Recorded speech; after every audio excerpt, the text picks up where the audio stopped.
ايه بقى فن الكني ده عباره عن ايه؟ يعني احنا رحنا صورنا في عملنا شغل في قصر محمد علي. وجدي كان ماسك اللي هو ابو والدي كان ماسك الصيانه في قصر العابدين. الفنيات بتاعت فن الكني، يعني انا مسميه فن الكني على فكره، هو لأن فن. دي ما تنفعش تبقى حرفه يعني. هو فن ده وحرفه فن لان انت ومهنة. بتعمل اشكال هندسيه وشكل- بخيوط البامبو. السلام عليكم. انا دلوقتي في حاره من حواري عابدين القديمه. عابدين منطقه جميله جدا في قلب وسط البلد. رايح النهارده لورشه من اقدم الورش اللي موجوده في عابدين، اللي بتعمل فن اسمه فن الكني. فن الكني اكيد في ناس هتبقى عارفاه وناس كتير جدا ما تعرفهاش، عشان نتعرف على الفن ده ونشوف الناس قدرت تحافظ على التراث بتاع اجدادها، لان هي مهنه ابا عن جد، والجيل الثالث هم دلوقتي اللي شغالين فيها. يلا بينا نروح نتعرف على الفن الكني، بس قبل ما نروح اوعوا تنسوا اللايك والشير ودعوا على اخوكم بالخير. يلا بينا على فن الكني. السلام عليكم وعليكم السلام ورحمه حبيبي، الله. اخبارك ايه؟ الحمد لله تمام. انا مبسوط ان انا عندكم في الورشه والله العظيم. منور الدنيا كلها. الاخ الاكبر طبعا انت. اه ربنا يبارك فيك. الاول عرفني بحضرتك. محمد فتحي. انا في المهنه ابا عن جد. جدي بتاع كنيه، ابو والدي وابو والدتي بتاع كنيه. ما شاء الله. ف يعني من يعمل من طرفين. متطرفين. ما شاء الله. ما ده كان سبب النسب يعني. الله اكبر عليك. انت اصلا الوالد هما منين الاتنين. اصلا؟ بص انا الوالد طول حياته من عابدين. هنا في عابدين. في عابدين. جدي كان ماسك اللي هو ابو والدي كان ماسك الصيانه في قصر عابدين. صيانه الاساس. الله. ده ايام بقى الملك فاروق وكده يعني. ما شاء الله. حضرت جدك ولا لا؟ لا طبعا. ما حضرتوش. لا بس انا طول حياتي في الصنعه.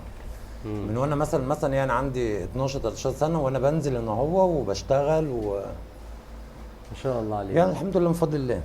ايه اللي يعني ميزكم في فن الكني؟ يعني ايه اللي خلاكم مستمرين لحد دلوقتي؟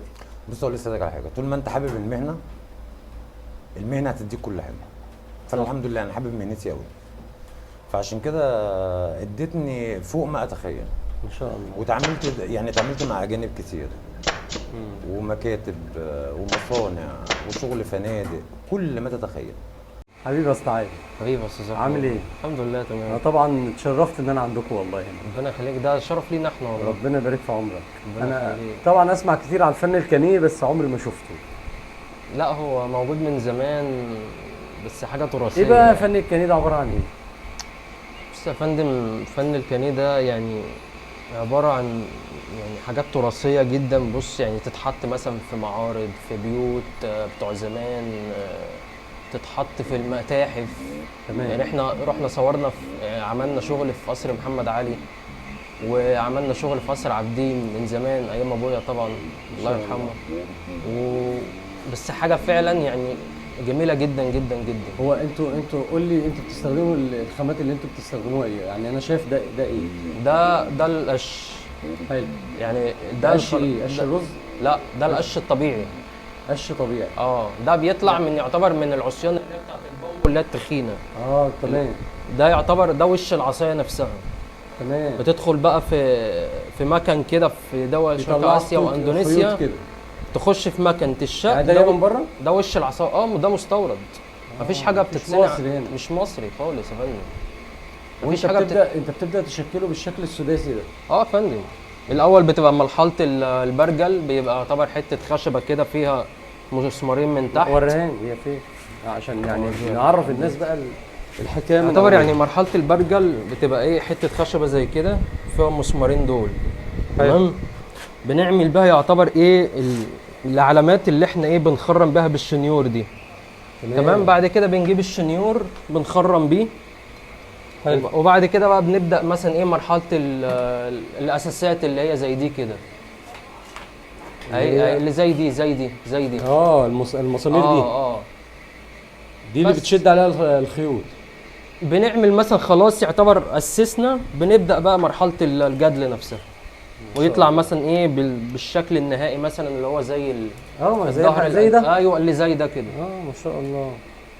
وده يتقعد عليه ما يتقطعش؟ لا يتقعد يا فندم. وفي ناس بتحط عليه مثلا حته جليتات اللي هي بتبقى مثلا قاعده بتنجده زي الخضره دي كده، وعليها حته شلت. الله. اشتغل يا بس باشا. حاجة فندم. اساسها ايه كلمه الكني دي؟ اساسها ايه؟ اوروبي؟ دي طبعا يا كلمة فندم. فرنسيه اكيد. اساسها فرنساوي. كني الفرنسويين والايطاليين كلهم يعني اصلا هم فن اوروبي اصلا. طبعا، فقليل قوي اللي يشتغل في الكلام ده دلوقتي. بص انتوا، ايوه دي المرحله اللي هي الاولى اللي انت بتشد. قول لي انت بتعمل ايه بقى الاول، عرفني بنفسك. انا اشرف محسن، حبيبي يا عم اشرف. حبيبي يا استاذ، شغال في المهنه بقالي 33 سنه. في الكنين. قول لي انت بتعمل ايه دلوقتي بقى؟ دي المرحله اللي هو دي قال لي المرحله عليها الأستاذ الاولانيه، عادل مرحله الأول. السده. مرحله الايه؟ السده، بنسد السدة. الشغل تاسيس، عامله زي النول بالظبط كده. بيبقى تمام. طول وعرض عشان في الاخر هيدينا الشكل، بعد ما نجدله يدينا الشكل النهائي اللي هو ايه، شكل خليه النحل، الشكل الثلاثي. هو بيتعمل ده. طول وعرض. هي دي انت بتجددها؟ دي تجديد، دي جايه تجديد. القطعه بتاعتها كانت مقطوعه، فالعميل جايبها عشان نجددها. ما شاء الله. يعني برضه لو اي حد عنده كنين ممكن يجي يجدد. ايوه، معظم الشغل تجديد، في جديد وفي حاجات بتيجي تتجدد زي الكراسي دي اصلا قديمه بتتجدد. الفنيات بتاعت فن الكنيه، يعني انا مسميه فن الكنيه على فكره. هو لأن فن. دي ما تنفعش تبقى حرفه يعني. هو فن ده وحرفه فن لان انت ومهنة. بتعمل اشكال هندسيه وشكل- بخيوط البامبو، يعني حاجه كده يعني. الخيوط دي ضعيفه ولا قويه؟ لا، الخيوط دي قويه. قوية. بتتجمع مع بعضها. بس انا بشوفك انت بتقطع الخيط بسهل. ماشي، انا عشان اتعلمت اقطعها، انا بقطعها بضفري. انت لو حبيت تقطعها مش هتعرف تقطعها زيي. لو انت حبيت تقطعها مش هتعرف تقطعها، لان دي سر من سر الصنعه. يا انا نهار بعرف أبيض. اتعامل معاها. ده هو بيقطعها بص بالموس. انا حسيت اقطعها بالموس، ربنا يبارك لك والله. ما هي بقى حسب احنا اتعودنا بقى، ما كل واحد في صنعته. والمسمار ده بقى ايه؟ ده مسمار، حاجه اسمها مسمار تقليب بورما، زي القمطه بالظبط عند النجار. مسمار تقليد بورما. زي القمطه بالظبط عند الايه النجار. تمام. احنا مثلا الخرام دي اللي عاملينها حاطين فيها غيره، نحط فيها الفتله. بعد مثلا نص ساعه تشد. هتشيل الفتله، هتشيل المسامير، هتلاقي الفتله اتثبت جوه نشف. نبتدي مرحله بعد كده، مرحله الجد، عشان تدينا الشكل النهائي اللي هو الشكل الثلاثي اللي هو شكل خليه النحل. ايوه، اسمك ايه بقى؟ اسمع، ربنا يا رب يوسع عليك يا حبيب قلبي. انت في سنه كام اصلا؟ انا داخل تانية كلية، كليه ايه؟ كلية تجارة. ما شاء الله عليك.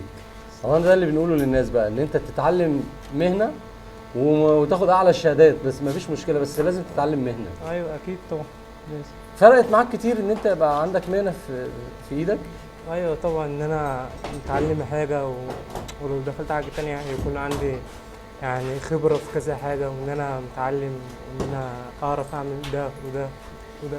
خدت وكده. وقت كبير عقبال ما اتعلمت ولا اتعلمتها بسهوله؟ لا، هو اتعلمتها بسهولة، بس واحدة واحدة يعني. في حاجات خدت وقت عقبال ما اتعلمتها، وحاجات اتعلمتها على طول. طب ايه اصعب حاجه في الحرفه دي؟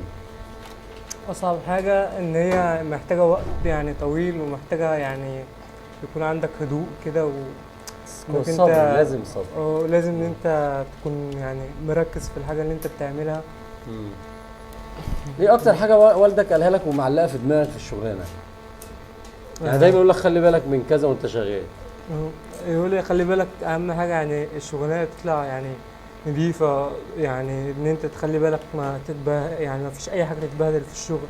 حاجة تطلع منظمة، حاجة يعني تطلع جودتها أعلى حاجة كده، جودتها عالية. يعني بيحسك دايما ان حاجه تطلع جودتها عاليه لازم جدا. لازم جودتها تكون أعلى حاجة.